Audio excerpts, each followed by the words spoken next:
Olá, eu sou Cláudia Garbim, sócia da Reciclar Qualidade de Treinamento e também estou aqui na TV Relacionamento.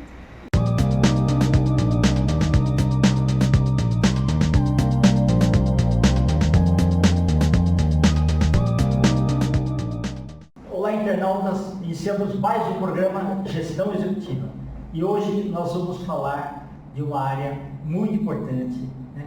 Uma área muito cativante que trata da parte de medicina veterinária. E nós temos aí a nossa convidada, Sofia Dressel. Gratidão, Sofia. Muito obrigado, viu? Prazer. Muito obrigada pelo Obrigado a convite. você. Quando você chegou, todo mundo pensou que você era uma modelo. Por causa da altura, né? Por causa da altura. Sofia, conta um pouquinho para os nossos internautas onde você nasceu, um pouquinho da sua trajetória profissional e como que aconteceu a escolha da carreira. Se foi imposição de alguém, se você foi numa fazenda e viu os cavalos lá, o gado, se você viu alguns pets e abraçou, essa que é a grande curiosidade. Bom, eu sou natural de Joinville, Santa Catarina. Opa. Nasci e cresci lá até os Agora, 17 anos. Maravilhoso, né? Sim. E aí, desde pequena, assim, a gente vê muitas pessoas falando que já sabiam que queria ser veterinário, porque cresceu no meio de bichos. É aquela história bem clichê, né? A minha história foi exatamente o contrário. Eu não tive muito contato com animais. Na infância, assim, era só de parentes, mas eu não tive animais em casa.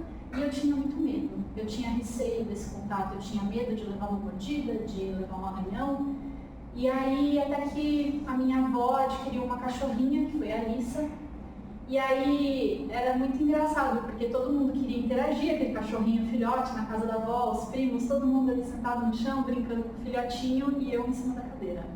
Porque eu queria estar ali perto, mas eu tinha receio daquela aproximação de filhote, de pular, de mordidinha, sabe? Então eu tinha um certo receio de todo esse contato. E aí, com o tempo, eu fui aprendendo a lidar com os comportamentos dela, ela também foi ficando mais adulta, né, passando daquela fase de filhote. E eu comecei a ver que eu conseguia moldar um pouco esses comportamentos dela. Que eu conseguia usar ali um petisco, alguma coisa para evitar aqueles pulos, aquela aproximação indesejada da forma que eu não queria.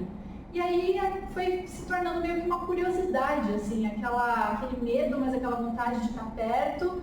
E aí eu fui perdendo esse medo, esse receio, fui me acostumando mais com outros animais, quando ia na casa dos coleguinhas, inclusive até teve uma coleguinha que a mãe reclamou assim numa conversa de pais, falando que eu dei mais atenção para os cachorros dela do que para a filha dela. E assim foi sendo essa curiosidade e eu fui vendo que eu queria entender mais sobre esse comportamento dos animais e aí eu decidi que eu queria ser veterinária. E aí eu comecei os meus estudos para o vestibular e acabei parando aqui em São Paulo por conta da faculdade. E aí já está fazendo 14 anos que eu fiquei em São Paulo e agora no finalzinho do ano passado mudei para o interior, mas estou sempre aqui por perto da capital. Tá. Que cidade você está aqui perto? Atualmente eu estou em Bragança Paulista. Ok, tá bom. Muito obrigado, viu, por você ter feito aqui. Obrigada pelo convite, pela oportunidade de estar aqui falando um pouquinho da minha história. Tá. Ô, Sofia, e a área de atuação você escolheu pets? Estou atualmente trabalhando com cães e gatos, que é o que a gente tem a maior demanda hoje em dia. Mas durante toda a minha graduação, eu sempre gostei muito da parte de animais silvestres. Ok. E aí, durante a graduação mesmo, fazendo vários cursos, participando de eventos de medicina de animais silvestres, eu fui percebendo, né, que a maior parte dos problemas de saúde dos animais silvestres vinham de desconhecimento das pessoas sobre coisas básicas de manejo. Então, alimentação inadequada, alojamento inadequado para esses animais. Então, eu comecei a ir mais para uma parte meio de medicina preventiva, né, de cuidar para que esses animais não ficassem doentes. Okay. E aí, por conta disso, eu acabei parando aí na parte de comportamento, aprofundando meus estudos na parte de comportamento para entender essas questões de manejo, pensando numa parte de prevenção de problemas de saúde. E aí, tive uns momentos que eu trabalhei no Zoológico de São Paulo, fiz estágio no Zoológico de Sorocaba, Parque das Aves. E aí hoje eu trouxe esse conhecimento que eu tive da parte de manejo e de comportamento de silvestres para cães e gatos, que é o que a gente tem maior demanda. Interessante. E o que você fez foi legal, porque você ampliou a visão. A parte de pets domésticos, parece que você tem só aquele olhar, mas quando você vê os silvestres, eles são mais selvagens, mais ariscos, né? Você não pode tocá-los, aí não é como se fosse uma coisa normal. Em contrapartida, os pets residenciais são aqueles que você tem contato. Sim, e aí é uma coisa muito interessante que a gente pensa assim, animais silvestres que a gente não tem muito contato, que a gente precisa estudar, precisa entender melhor, só que a gente vê muitos problemas hoje de comportamento, que é a área que eu atuo no momento, problemas de cães e gatos fazendo xixi no lugar errado, problemas de agressividade, problemas de medo excessivo e que são decorrentes de questões que a gente pensa que a gente conhece o cachorro e o gato porque eles estão dentro das nossas casas, mas muitas vezes a gente não está sabendo lidar ali com aquele animal dentro da nossa residência. Uma alimentação inadequada, um ambiente, uma rotina familiar inadequada para aquele animal. Então a gente pensa que sabe, mas ainda tem muito a ser estudado também com os nossos animais dentro de casa. Mas parabéns para você ter usado a linha de prevenção. Né? Exatamente. Se a gente tivesse, o ser humano em si, né? A capacidade de prevenção bem antes de ficar doente é muito melhor do que curar depois.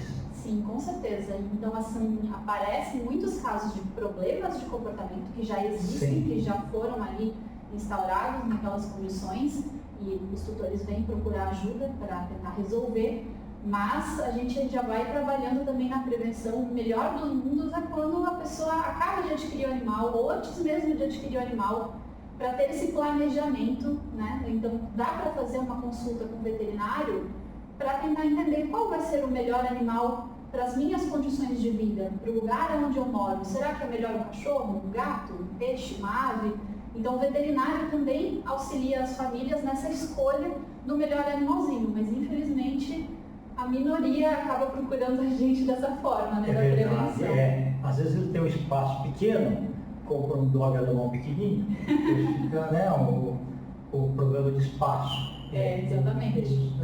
E aí você teve que estudar muito do comportamento humano, né? Com certeza. A gente usa muitas técnicas de comportamento, de modulação de comportamento para entender e vai adaptando, né? Com as condições de fisiologia, de anatomia daquele animal, daquela espécie. Isso eu consegui trazer da parte de estudos de zoológico, de individualizar a espécie, que a gente não pode esquecer que os cachorros e gatos hoje eles são nossos filhos, mas são nossos filhos cães, nossos filhos gatos, não são crianças, né? E a gente esquece muito disso, principalmente vivendo nesse ambiente cada vez mais urbanizado. Dizem que para cada ano do ser humano, equivale a 7 do cachorro, né? Do cachorro. O gato também? É mais ou menos uma média assim, que fizeram, mas isso vai depender muito do porte e da raça do cão. Então é mais fácil a gente não pensar assim em questão de equivalentes de anos humanos, mas pensar que os cães e os gatos também vão ter fases de vida muito parecidas com a nossa. Eles vão ter o período da infância, da juventude, o período de adulto e depois a terceira idade deles também. E que precisam ser tratados também. Exatamente. São cuidados diferentes em cada etapa da vida. A parte emocional, você já viu assim, bichinho em estado terminal, como é que você se sentiu? De algum animalzinho que esteja doente? Ou que precisa ser sacrificado, sei lá, alguma coisa assim. Como eu trabalho com a parte de comportamento, esse tipo de quadro não acaba chegando muito para mim. Tá bom. Então eu tenho mais uma experiência mais pessoal, que foi inclusive a Alissa, que foi a cachorrinha da minha avó, né, que me deu essa mudança de chave de querer estudar veterinária e entender mais sobre comportamento. Eu também acompanhei os últimos momentos dela na família, então a gente vê também mudanças de comportamento nessas fases, né? E a gente precisa ficar atento que é uma coisa até que acontece na minha rotina, de as pessoas acreditarem que essas mudanças de comportamento estão relacionadas com a idade. E quando a gente vai analisar mais a fundo, por ter esse conhecimento da área veterinária, a gente acaba verificando que tem alguma questão de saúde associada com essa mudança de comportamento. E aí, tratando essa causa clínica, uma doença que estava escondida ali, o animal volta a ter um comportamento como era antes.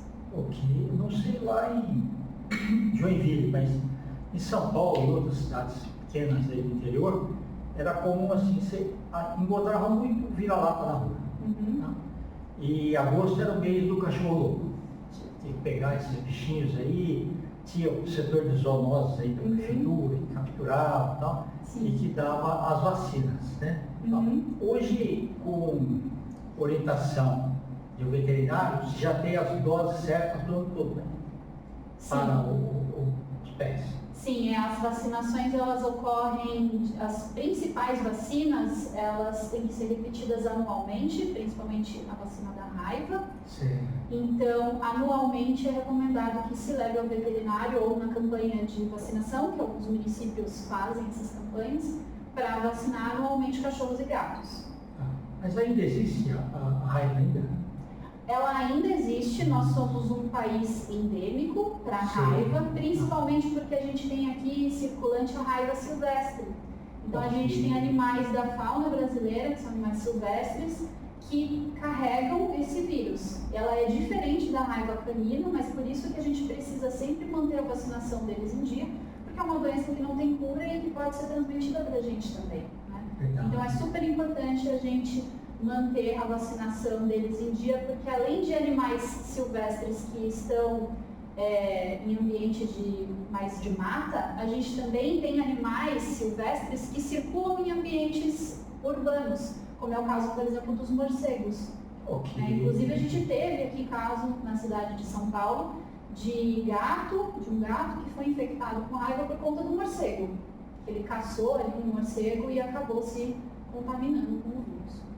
Entendi. Então, por isso que é importante, mesmo animais de apartamento que moram dentro de residência, manter essa vacinação em dia. Eu tenho uma chácara pertinho, 42 quilômetros de São Paulo, que pertence a Santana de Parnaíba. E é um oásis. Eu tenho uma casa no meio das árvores, tá? Não tem cercas, né? E muitos animais silvestres vivem ali ou fazem passagem. Então, toda noite de dia vem os patins, a gente deixa um monte de frutas, arredos lá e tal. E também tem que trancar a geladeira do lado de fora, porque a gente pega e abre. Os macacos, sabe, fazem o contorno também, né? Todo dia eles vão e voltam. E à noite eu escuto aquela saracura telespot, né? Como tem alguns pés de café também, veio o jacu, né? À noite também vem alguns leopardos também. Sim. Né? Então quando eu faço churrasco eu deixo ossos, essas coisas assim, né? Para eles também. E eu vi um cervo também. Eu cervo só. Olha que legal. Então, agora tem cobras também, tem cobras jararaca e tal, mas é um oásis mesmo. Então, sim, super pertinho aqui da área urbana, né? Então a gente tem a fauna nativa. E o esquilo eu comida não dele. Pega um pedaço de mamão, qualquer coisa, eles são muito passa próximos da gente, né? Ele vê, não. Então é bastante interessante. É muito importante a gente manter a saúde de todos, né? Tanto dos animais ali que estão no ambiente deles e também a gente resguardar a nossa também. Perfeito. Sofia, e você, o veterinário, como qualquer outra profissão, tem que continuar estudando, né? Sim. Novas coisas vão acontecendo, saem novas vacinas, saem novos tipos de produto, então tem que estar sempre se atualizando. Com certeza, se atualizando sempre, e ainda mais nessa área do comportamento, que é uma área muito recente dentro da medicina veterinária. Ela ainda não é uma especialidade reconhecida pelo Conselho, porque ainda estão mobilizando profissionais da área, já tem uma associação de veterinários comportamentalistas estabelecida, então estão sendo feitos os trabalhos para fazer o credenciamento para que futuramente se torne uma especialidade reconhecida pelo Conselho. Então ainda tem muita coisa para evoluir. Essa questão comportamental, a ciência está sempre descobrindo coisas, fazendo novas pesquisas, novos aprendizados, então é super importante a gente se manter atualizado e sempre estudando. Perfeito. É realmente importantíssimo, porque em todas as áreas de conhecimento está tendo a humanização. E aí precisa realmente de um estudo comportamental. Com certeza. Você quer deixar os seus contatos? Claro, quem quiser entrar em contato comigo é só procurar nas redes sociais Vete Sofia DR, D de dado, R de rato. Perfeito. Quer deixar alguma mensagem aí para quem quer estudar medicina veterinária? Eu quero deixar uma mensagem para quem quer sim, estudar mais a área de comportamento, porque justamente é uma área recente, tem bastante demanda por essa aproximação que a gente tem com os cachorros e gatos cada vez mais dentro das nossas casas. Então é uma área que está precisando de muitos profissionais e é uma profissão que durante muito tempo ela foi muito solitária, eram muitos profissionais trabalhando de forma isolada. E agora a tendência, e a gente está vendo que o trabalho fica muito mais eficiente e muito mais... a gente vê muito mais resultado quando a gente faz esses eventos em conjunto, trabalhar em conjunto, participar de eventos onde tenham profissionais da área, discutir casos. Sim. Então eu fico à disposição para profissionais do comportamento e veterinários também que atendem problemas de comportamento nas suas rotinas, mesmo que sejam da parte clínica, eu também estou disponível para auxiliar em questões comportamentais que estejam ali afetando a vida da família, dos tutores e até do trabalho do veterinário, né? Animais que são difíceis, né, de lidar em consultório, a gente consegue fazer esse trabalho em conjunto com o comportamentalista também. Gratidão, volte outras vezes, tá? Obrigada pelo convite, com certeza eu voltarei. Muito obrigado. Internautas, os agradecimentos então a essa fantástica médica veterinária que veio nos brindar de Bragança Paulista, Sofia Décio. Nós finalizamos mais um Gestão Executiva. Um grande abraço e até a próxima.